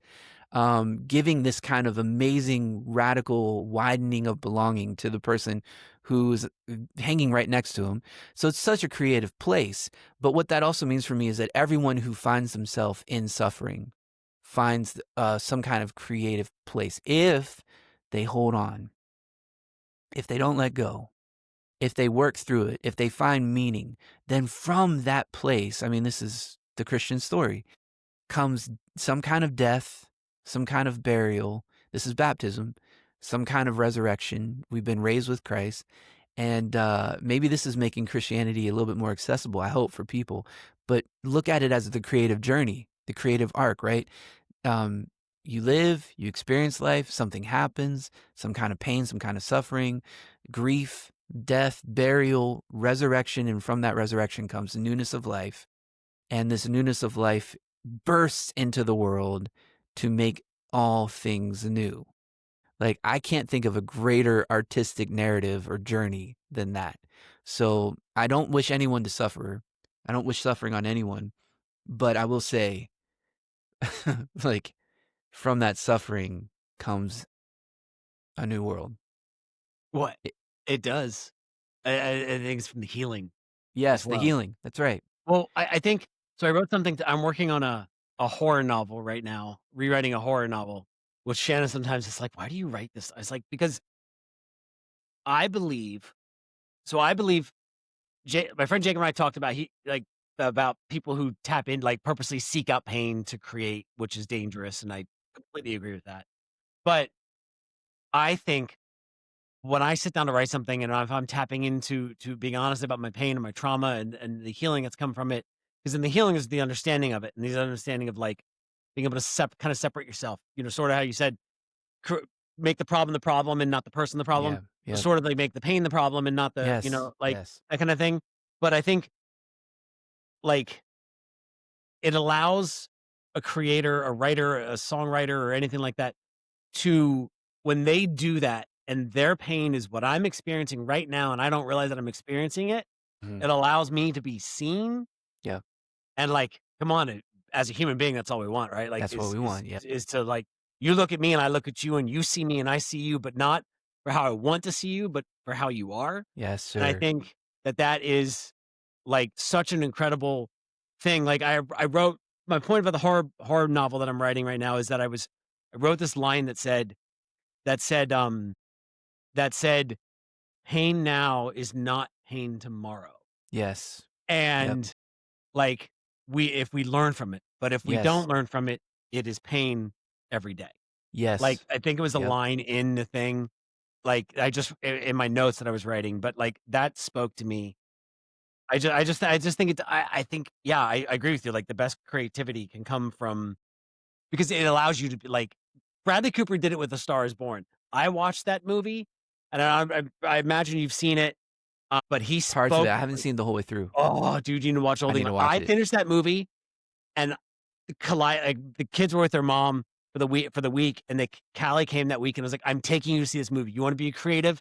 You wanna be an actress? You wanna do these things? You need to see this because I that movie, he spoke every line of dialogue that was written, everything in it, like, that movie spoke to me on such a profound level. There's a speech he makes on Man. top of the balcony at the, Chateau Marmont when they're up there, and he talks about you have a moment, and, like, you have this one chance for them to hear your voice and to see you and to, like, and what do you like, and I just literally I was in tears. I was like, "Okay, this guy," like, I look forward to manifesting something right now to have him on this podcast and to talk to him about that because that moment, like, wrecked me in all of the Wow. best ways it is to be wrecked, and I think that's what tapping into pain to create can do is being in a place where it's safe to tap into it, but also that space where you allow yourself to wreck yourself.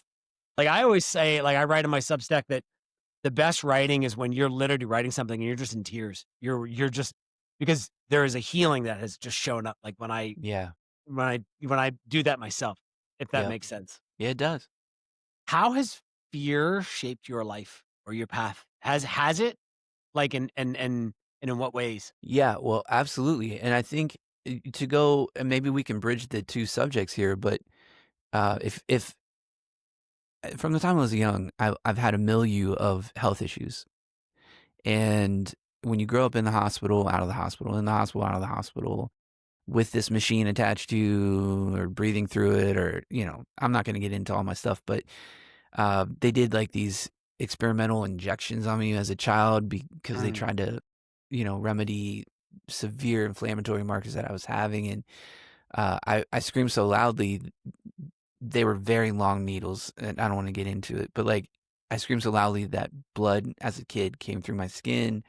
um, I think it traumatized my mom, my dad. My dad said no more. Like, after that, he was like, "We're done." But you become afraid of pain, that's for sure, because once you're familiar with it, you don't wanna experience it again. If you have, like, if you're healthy, you don't mhm. desire pain, right? Right, right. And I think fear and pain are maybe companions because oftentimes when we are afraid, we don't make good decisions. We're in that animal lizard brain of ours, and we don't make good choices.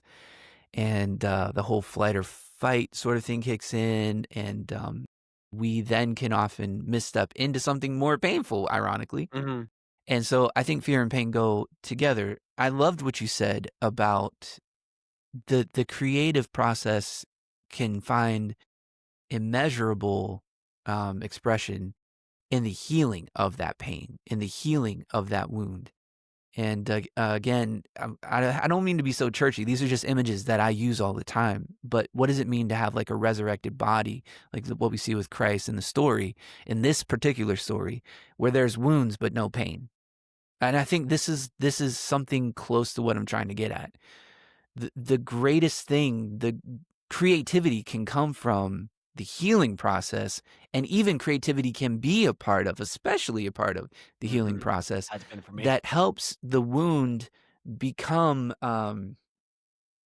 expressive in the sense that, yeah, the wound's still there. Like, here, Thomas, touch it. You can feel it, but the pain's gone. And I think what's great about that for me, this is just for me, is that it tells me that if I keep looking for my life to be perfect, woundless, if I keep looking for my life to have no flaws, to have no brokenness, to have no imperfections, I am going to endlessly search for something that does not exist. Because to be a human being is to be caught up in this experience of the universe, of the world, that is just going to mark me at a certain point. There's gonna be some kind of impairment, some kind of injury, some kind of wound. Someone's gonna say something to me. I'm gonna be 7 years old. Like, you get where I'm going with this. Yeah, There's gonna be absolutely. something that happens to me, thought, word, and deed, whatever, that marks me in a certain way. And I can do two things. I can keep returning to that mark, that wound, and keep it like perpetually bleeding, or I can start to heal. And one of the best parts about the human body is the way it heals. I did a video one time for this guy named Doctor. I don't want to say his name. He was a plastic surgeon who did like reparative surgery for people in Africa. He did reparative surgery for people here in Ohio, and he showed me because it was part of the story we were telling. You know, like you can scroll through, is it an MRI where they show layers, layers, layers? And he showed me a severe case of a young woman who was ran over by a lawnmower. And I said, "Oh my goodness, there's probably no real repairing that, is there?" And he was like, "JP."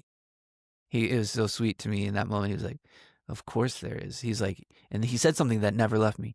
He was like, "The body is an amazing healer. The body knows how to heal intuitively, especially children." He's like, "Children can heal in amazing ways. You wouldn't believe it, JP." He was like, "We were able to do surgery. Her hip was put back together, the muscle, the tissue, like." And sure enough, he showed me images. I was like, "Oh." So one of the coolest parts about being a human being, yes, we will be wounded. Yes, things will happen. But my goodness, like, healing is built into our DNA. And I think creativity can be that. Now, in terms of pain and fear, getting back to your fear thing, I don't I don't think there's place for fear in the sense of, I'm not going to speak about fear and goodness in the same way. Um, but fear is absolutely a part of the human condition. It is a human thing to be afraid. And in a certain regard, okay, maybe I'm going to go back on my words here. There is a healthy kind of fear. I'm terrified of grizzly bears. I'm just gonna Okay. lay that out there. It's the only animal that I'm really terrified about. I could be in the same room as like a black mamba. I'm cool. You put me anywhere near a grizzly bear, my heart rate's gonna spike. Um, and a part of that fear is healthy because, like, I think we're wired this way to know that navigating this world requires discernment. And fear can be a part of discernment. It can be a red flag. You're in a relationship, something pops up, or you're like, "Oh, I feel hesitant." And maybe let's give different language for fear. A healthy kind of fear would be like, "I'm hesitant here. I have my reservations here. I have a boundary that's very healthy here." Because I know that that is harmful in some way. That is harmful. That's where fear works for us, and I think that's why we're wired the way we're wired, is because you need a bit of healthy fear.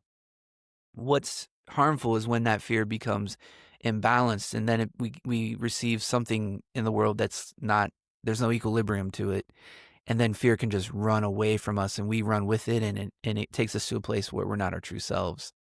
And then I don't know, Jay, what do you think? Is that where we stop creating? Is that where we stop living into our full voice. I don't know. I mean, I think so. I think for me, when you're living into that fear, I mean, let's use a personal example. So I struggled with cocaine addiction for a long time. And all I was doing is, and I'm starting to write about that now in my own, in like my creative writing stuff, and really kind of just being honest about those things. But in that journey through that, all I was doing was numbing my fear of being Yeah. alone. And Yep. all I ended up doing was creating me being alone, you know? And it's in that space of running, like I stopped writing. I stopped, you know, like, and I say it like it's a good thing, but I never had it around the kids. Like it would be like the kids are away with their mom. Okay. Like Jason's gonna go numb, you know, like because I don't want to look at anything or don't want to. I was so afraid of actually putting myself out there and doing all of these things that I would just go numb from the world, right? Because it was easier. Because I was so terrified. Like it was literally, it came down to this ultimate fear of being alone. And then stepping out of that, going, well, we die alone. Like that's just what we do, Yeah. you know? And so, but I could not look at, it just, I needed and then chasing this, like, there are some people who get into those kind of things, like the psychedelics. And I have writer friends who like, they need to microdose mushrooms to write because it allows them to tap in. Tapping in has never been a problem for me. I can tap it. Like I can't create on anything like that. Like I've had early in my experience in Los Angeles, had a friends like, let's smoke a bowl and let's write. And I smoke a bowl and all I did was become paranoid and like, you know, like what's going on? And then want to Yeah. eat everything in sight. Yeah. Couldn't Yeah. focus on creating. So tapping Yep. in's not a problem to me, but I was running from this fear of being responsible for my own life Yeah, man. and of being alone that drove me to, you know, to needing to go numb Yeah. from it all. And so Yep. I think fear can lead you there. And then in that point, I stopped writing. I stopped tapping in. I stopped being able to tap into things. My writing, when I would write, was crap. Like, and it became, and I lost so much time. Yeah. Lost Yeah. so much time living in that fear. Ah, time I Yeah. can't get back. Yeah. Yeah, And man. time, if you ask me, started in a bathroom at a party. I was too drunk to drive home, and a friend of mine from high school who's living in living in California at the time was like, "Hey, you want to drive home? You need to get home, you know, and you get home safe. Come into the bathroom, do a line. You're good for 20 minutes. Drive home." Like, Man. started with that. If I had known what that choice cost me in time Yeah. and money, frankly, Yeah. but I would have never walked into that bathroom, but Mm. I can't get it back, right? Yeah. But Yeah. I can tap into that in the things that I'm writing and creating. Yeah. Yeah, Whew, brother. Yeah. yeah. So I think fear, yeah, that Mm. kind of fear can lead you down a wrong path because I've been down that path. Not Yeah. a good one, you know? So important for you to say that. And then thank you for sharing that. I think you're helping other people heal. You're helping me heal. You're helping us navigate this world. Like that's beautiful. That's beautiful, Jason. I appreciate that, man. I love that story. Yep. Yeah. I mean, It's really good. yeah, it's not, Yeah. it's not something that I've talked about. Like Shannon knows.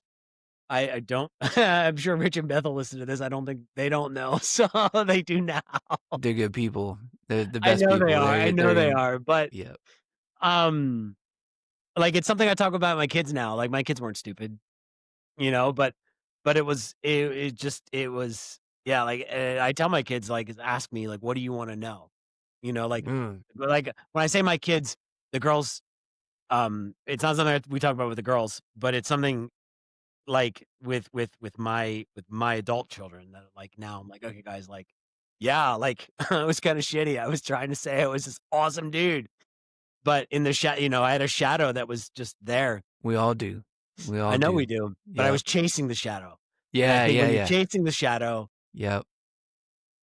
When you're That's chasing right. the shadow and giving into fear, well, giving into fear, that's what causes the to me, what caused me to That's chase into it. the shadow, That's it. you know? Um, ah, Beautiful. oh, Beautiful. but, okay. So, there's interesting thing about fear, and I think there are a few more, and then we're gonna go into, like, a lightning round. But something I wanted to ask, I wanna go Jesus-y Christian thing for a minute in the sense of, like, not that this whole conversation hasn't been, because it's been a space of love, Yeah. and Yep. like you said, God is love, and I think, um, full stop. That is what to me, that is what Christianity is. That is it.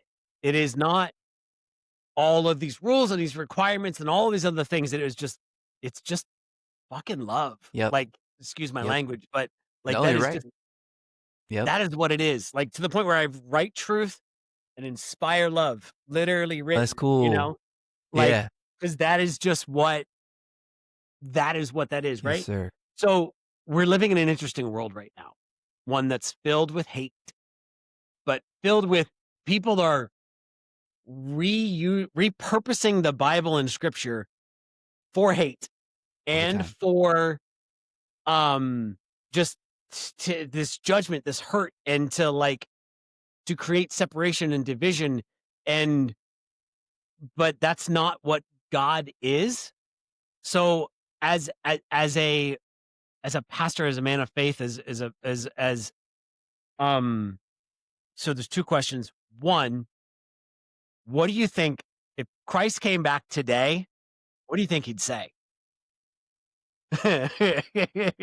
Like, I think to me, I see like the movie version would be he come back and be like, "Fuck this, I'm out. Like, I'll come back later." You know? Whether we're talking about 2025 or we're talking about first century Palestine, either or, both places, the human condition is present. Mhm. In 2025, we have people with broken desires, broken wants, acting out of chasing that fear, like you said. I mean, if we do it as individuals, is one thing. When we do it as corporate bodies, governing bodies, powerful institutions, powerful nation states. I mean, think about what chasing fear looks like for the nation state. Um, one of the writers that's really influenced me is Eric Fromm, and he wrote a book called The Sane Society. Fromm was like this a psychoanalyst, philosopher, and he wrote a book called The Sane Society. One of the things that he mentions in this book is we always talk about how the individual can be mentally, physically unwell. We never talk about how society as a whole can be ill. And he analyzes society like all the greats do, but his whole purpose is awakening within us our attention to the shadowy natures of the collective.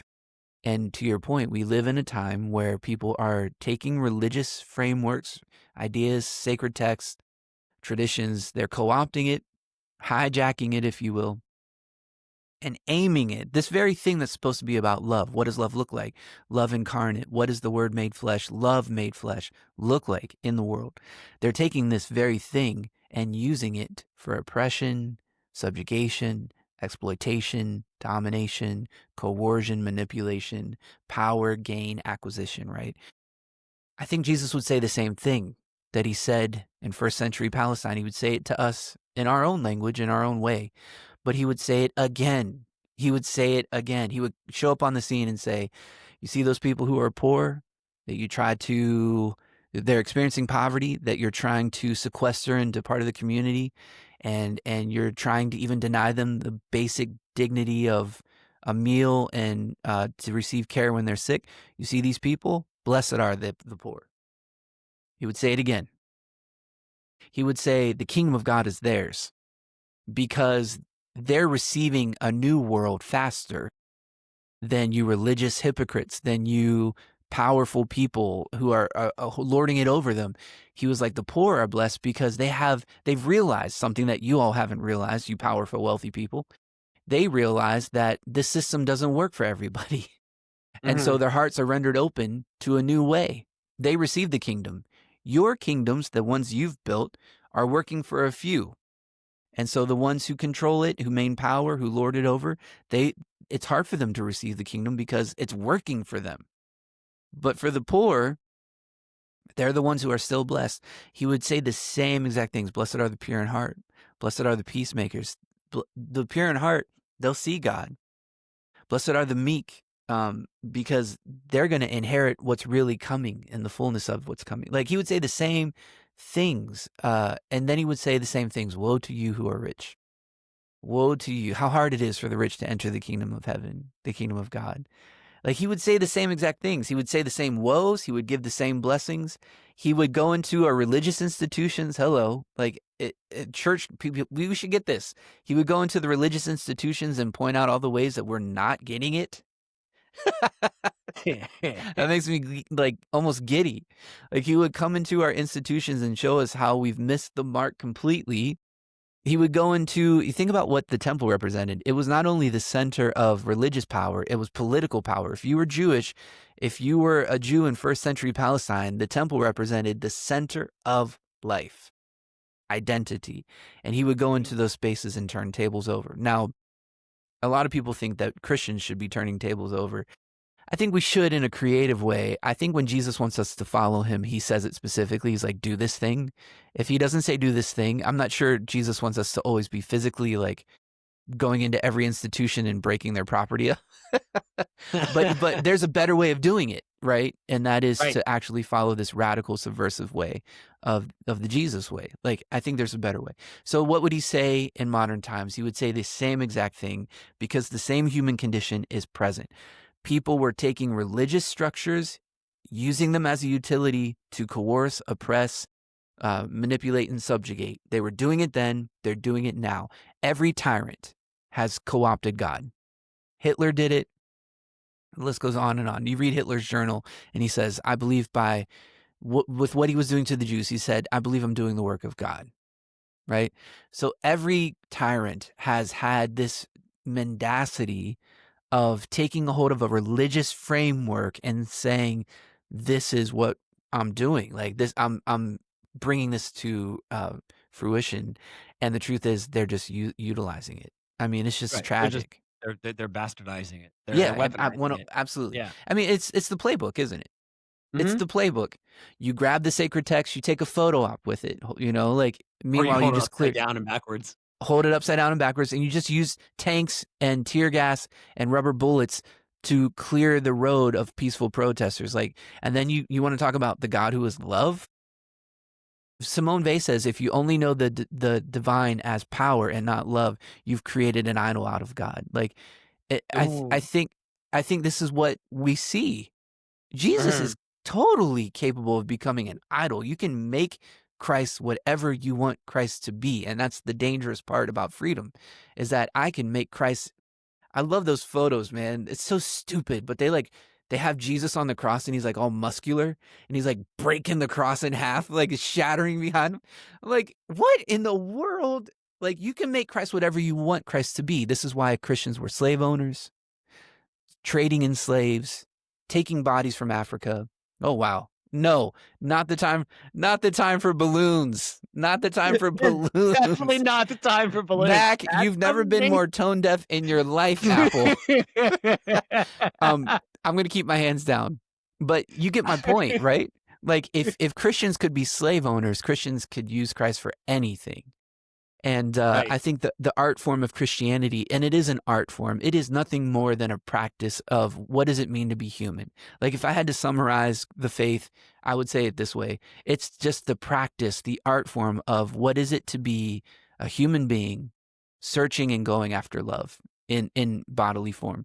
So we can do whatever we want to do with Jesus. We can do whatever we want to with God. The question is, does it look like a loving, forgiving, crucified God? And if it doesn't look like a loving, forgiving, liberating, crucified God, then in my opinion, this is just the best that I can see. If it doesn't look like that, loving, liberating, crucified God, then it doesn't look like Jesus. It doesn't look like the faith. It looks like a commodified faith, but that's just a weird, warped monster. So what is your why? The why beneath the what? Yeah. Yeah. The why beneath the what. I'm stealing that. I like that. Well, I mean, that's it's such a important question. Why do we do what we do? I think I do what I do because, and you're absolutely right. We've touched on it because I do think the world is what we make of it. I think the world is what we're moved and animated by love to create. And if you see brokenness and if you see patterns of destruction and harm, my goodness, like what a great joy to create a new world. What a great joy to help the world heal.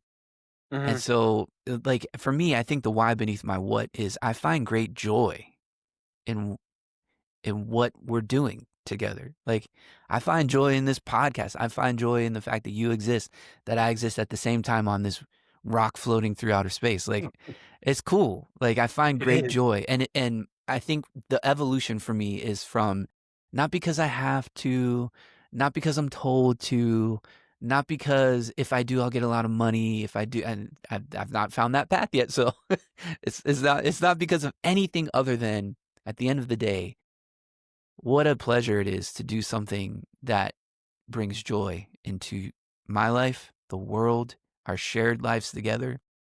Joy, absolutely joy. My neighbor's joy is my joy, and I do it all for joy. Yep, I love that. it's Absolutely true. love that. It's true. Absolutely love that. Okay, lightning round. Um, just because those are always fun, right? And you're supposed to do those. Um, Yeah, I so like it. I like it. what's something that has defined success for you that no longer does? Well, something that has defined success for me that no longer does. Yes. It would be that everyone has to know that I made a thing. Now I just take pleasure in making the thing. Ooh, I love that. That to me is right for me, not for the market. Yeah. Yeah. Yep. Yep. Oh, dude, I have FOMO so bad. I feel that. Like, I have this conversations with some of my musician friends. Like, you guys don't understand. Like, you sit at a piano and people can see your creation. They can hear it. They can do all that. You have it. Like, you could sit at the piano and they can hear it. I have to write a book or write a Yeah. movie or a TV show and then go get 300 people to say Yeah. yes, Yeah. or like a Yep. publisher to say yes. And, Yep. and like, so my ability to be seen at times it used to show up, which also played into the addiction and sometimes was, well, no one's ever going to see me because it takes so many people to say yes. And like, no one's giving me my chance. But in the last 5, 6 years, it's become, who cares? Yeah. Yeah. Like, I'm going to go and write this thing for me because that's the story I want to tell right now. And that's what matters to Yep. me. Yeah. Yep. Yep. So, but I tell you, it was a whole journey through a lot of trauma and pain to get to that space. What do you fear losing more? Time, relevance, or meaning, and why? That's good. Time, relevance, or meaning. Meaning. And the reason for that is because um I think meaning to me is it's where we land. It's where we land. In a world of the absurd, right?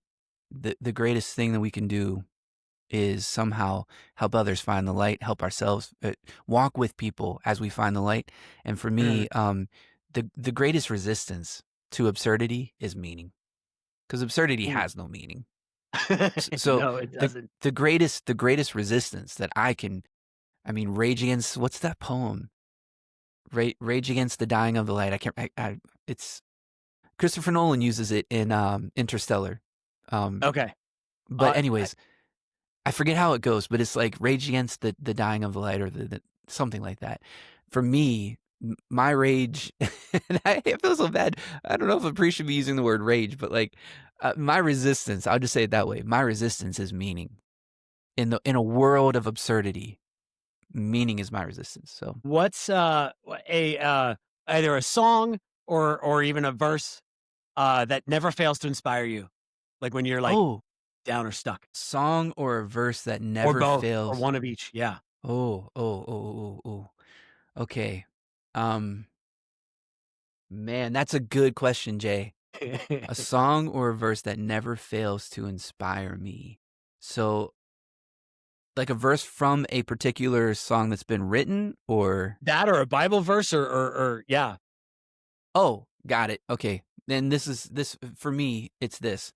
Though being equal with God, having equality with God, he did not consider that to be something to be exploited, but he emptied himself, became nothing, being found in human form all the way down to the bottom. He became one of us. He became a human being. He is a human being, I should say. And he emptied himself, became nothing, taking on the form of a slave, being found void of all dignity. He went all the way down. And it's from that place that we find the deepest purpose and meaning and joy. Um, that to me it's Philippians chapter 2. And I hate quoting Bible verses because I was raised with people who all they want to do is quote verses. But for me, what that looks like is this, and I'm going to quote Simone Weil. There's a category of people in this world who have been reduced to nothing, far below the degree of beggary, denied every basic human dignity, even that of reason itself. And it is these, in fact, and only these, who can tell the truth. All others lie. That's the most inspiring thing I've ever read in my life. It's on your website, actually. Yeah, what she said, man, you're good. What she's saying is that reality comes to us from the bottom. God does not look down at us. God looks up. He's lower. Like he went all the way to the bottom of the human condition. That's, if you want to find God, that's where you can find him. You can find him there in your own life, in the neighborhood, in your community, in your city, in the nation. God does not look down at us. God looks up because he's at the bottom. He became nothing. And in my opinion, the best that I can see, that's the most inspiring thing I've ever read. Only they can tell the truth. We're not telling the truth if the poor disagree with us. We're not telling the truth if those who are bankrupt because of medical bills disagree with us. We're not telling the truth if the kid who's hungry every day disagrees with us. We're not telling the truth if our own wounds disagree with us. If I want to present myself to the world like I got it all figured out, my wounds are telling me the truth. They're like, be careful. Like, it's always from that bottom part where there's like something honest there. You can write from that place. You can create music from that place. You can paint. You can film. Take a photo from that place, whatever. And I mean, not to be all 90s, but I grew up with like 90s hip hop and like the Rose from Concrete. Hello, Tupac. You know what I mean? So Yeah. to me, that's the most inspiring text, that from the most unexpected places, beauty and goodness and joy and creativity can flow. And truth. And truth. Yep. Oh, well, when you're creating from that place, you are creating truth. That's I do right. believe that. That's right. You know? 100%. You're creating your truth. Yeah. That's and right. The truth of you're tapping into a truth of the universe. Spot on, man. If you could go back and give yourself one piece of advice about your journey, what would it be? Jay, these are good questions, dude. If you could go back and give yourself advice about your journey, one piece of advice, what would it be? Keep going. Just keep going. There's going to be days where you feel like you can't keep going. There's going to be weeks, months, years, in fact, where you feel like you cannot, but just keep going. Don't stop. Keep going. I would hold that kid. Like I said before, I would hold him in my arms and I would like pull him close and I'd be like, you're going to find so much goodness in the world, but you got to keep going. Don't make me cry, Jay. Next question. That was really good, man. Top 5 favorite films. Let's do it. And all those cinema buffs out there, they're going to give me a hard time because I'm not going to give you like these abstract films made in France in like 1972. I'm going to give you stuff that you've probably seen. On the Human Condition, Blade Runner, the second one. Oh, man. And you would ask me that, and I don't have is it 2049? Yes, it is. Blade Runner 2049. Yes. 2049. So to me, what was done in that film, the things that were said about the human condition. So it's so great. What does it mean to be fully human? That blah, blah, blah. So Blade Runner 2049. The Matrix, I went to the theater and saw it, I believe at the time, like 5 or 6 times in person. I ended up making my own shirt that says there is no spoon. I love it. So the Matrix, the first Matrix for sure. I think that's going to be up there. All right, just off the top of my head, comedy, Bill Murray, What About Bob? It's like I can go to it anytime I need it. It's there. So we got 3. All right, I'm going to finish with these 2. Chef, or is it called The Chef? The Jon Favreau? Yeah, it's Chef. I think it's just called Chef. Love that film. And then The Descendants, George Clooney, didn't get a lot of love when it came out, No, it didn't. but man, I the complexities in that film about heartache, separation, even like I don't want to give the film away. I don't want to give the Yeah, film yeah. away. I need to watch it But again. I've seen it once. Yeah, it was oh great. I my enjoyed the film. goodness. Yeah. There's a scene in the middle of this film where the daughter finds out that, and spoiler alert, I'm just going to say spoiler alert, that the mother is not coming back. She's in a coma. Mhm. Um, He's in the the pool when this happens, isn't it? That's right. The Yes. daughter Okay. knew something that that George Clooney's character didn't know, and that is that the mother cheated on him before she Mm. was in a boating accident, and she's gonna die. Yeah. But they have her on life support. The daughter's acting out because that's what you do with grief when you don't know what to do with it. Mhm. She's acting out substances, all that stuff. She comes back home. The father is trying to communicate to her, but he hasn't said it yet that the mom's gonna die. She gets in the pool. She's just being her sassy self because she's angry at the world, rightfully so. And then finally he says to his daughter, she's not coming back. Like she's going to die. And there's this scene that to me is one of the best expressions of the art form of cinema, of the camera. Like she hears the words, your mom's dying. She's not coming back. That's why I Mhm. have you here. In fact, I went and got you from school so that you could help me stitch this up at the end because she's dying. And you see this, I forget the actress's name. Oh, it's so good. It just washes over her. She becomes just, uh, uh, uh, uh, for the moment, almost paralyzed. She sinks under the water. I've never seen a better scene than this. And now she's in a pool, right? Underwater in the pool. There's no music. There is, and as an audio guy, I love this so much. There's just the sound of her crying underwater. She doesn't want her Mm. dad to see it. There's still this kind Mm. of like, Yeah. guarding of herself. She doesn't want her father to see it. So she goes into the water and weeps. This makes me get emotional and just weeps. And the camera holds a single frame. And she's just like, you can hear, like, it's so hard to explain. You can hear her crying underwater, weeping, sobbing underwater. That's the most powerful scene because the pool represents to me like the tears of all humanity. Everyone who's ever heard those words. You know, there's all of our tears. It would take 20,000 pools to hold it. And she's weeping into water. And man, I watch that film probably once every 2 months. I just read all these films. I return to them. Yeah. So okay, Okay. and then yeah, those are 5. That was Sorry, a 5. That was 5. great Yeah. questions. My God, All right, I got 3 more. Well, so 2 more and then I'll be like a faster with plug. these next 3. Yeah, no, you're good. How do you measure success? Well, whatever it is, it's not what other people tell me it is. Like I don't measure success by what people say. Success is.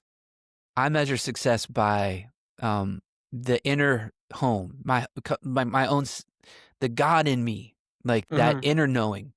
Whenever something happens and no one sees it, no one knows it happened, no one knows that you went through this, that you made it through this, that you created this, or you did this, or you set a goal that no one knew about, and somehow it was achieved in your own life personally. And you sit on your seat or your couch or your recliner or your bed or your office chair and you take a deep breath in and you're like, yeah, it came. It's here. Somehow by grace it came. That to me is like Mm. cool. I love that. Absolutely love that. I feel that. What you're Yeah, feeling man. right now, I feel pretend you're 98. It's your last moment. 98, 100, like, Whoa. Yeah. blessed, right? I hope I Um, get there. Yep. right? In your last moments, is there anything and you're in that moment, you're looking back, is there anything in your life you regret? A path that you didn't take that you wish you had? Oh, absolutely. And that would be this, that I didn't let my family and friends know at every turn, every day. I wish I had the capacity to do it. My biggest regret is that I didn't let them know how much I love them. Like repeatedly, over and over again, that I adore their existence and I find supreme beauty in their life completely. My biggest regret in that moment is that every moment that they existed and I existed in this world, I didn't let them know that they were queen and king and prince and princess of my moments, that they are what makes, that they are what makes this life absolutely rich and abundant with joy. Like, my biggest regret is that I didn't flood them every moment of their lives with that knowing that they know how much I absolutely adore them. So that would be it. Yeah. Yeah. That's my biggest regret in that moment. I mean, I can try to do it, but it's no way, right? You could ever fully do it. No, So, absolutely. What's next for you? What are you working on? Anything you want to share? yes. Plug, things like that? Creatively, I'm working on a lo-fi album that is supposed to be it was supposed to be out already. I have a label that I work with because I have a really good friend and brother named Jeremy Hunt out of Charlotte, and he's got a little lo-fi. It's not a lo-fi label. Sorry, it's a very collective, eclectic label. But I have an album that is done. It just needs to be printed to cassette tape. We have a You're putting it on cassette on tape? cassette. Yeah, yep. Bro, I Yeah, love there's a that. company that that we've used before. I've used before. I think they're out of Missouri. They're like one of the last cassette tape manufacturers in the country. They actually had to buy up all these old credit card machines to make tape now. It's complicated. But anyways, that's coming out. Look for that hopefully within the next few months because the album's done. I'm Okay. working on finishing up my thesis on Simone Weil and the quote that's on my landing page there. So I'm at St. Stephen's University finishing up a thesis in my master's degree in theology and culture there, specifically to study Simone Weil. That's why I went. So that's coming out. And then creatively, what else? Oh, we're working on a series of films for YSU. So if you happen to see shorts, these short films coming out from YSU in the next year, that's us. And then pastorally, you know, you can always catch me trying to share whatever it is that I'm hearing and sensing from the Spirit on Sundays. We live stream too. I have a good relationship with YM Camera here out of Boardman. So I do a lot of photography just because it makes me feel very present in the world. So photography's there. I make ambient music. You can catch me on Bandcamp. It's companion audio. So like I Mm. make a ton of ambient music. That's all there. And then I write, I blog. I've started vlogging, and all that's on my website. And I'm doing less and less on like Facebook and social media, but I should keep the photos coming to Instagram. So I might just drop 100. People hate it. I just drop 100 Drop photos. 'em. I do appreciate you taking the time today. I know I said Jay, 90 this minutes. was It's been great. 2 hours. Yeah, yeah. Here's another 2 hour one, but you know, chop it up, do what you gotta do. But Dude, no, I don't know. I just love it. I think you got to go where the flow takes you, right? that's So it. I That's do. it. I Yeah. appreciate it, man. I I appreciate appreciate it. you. Thank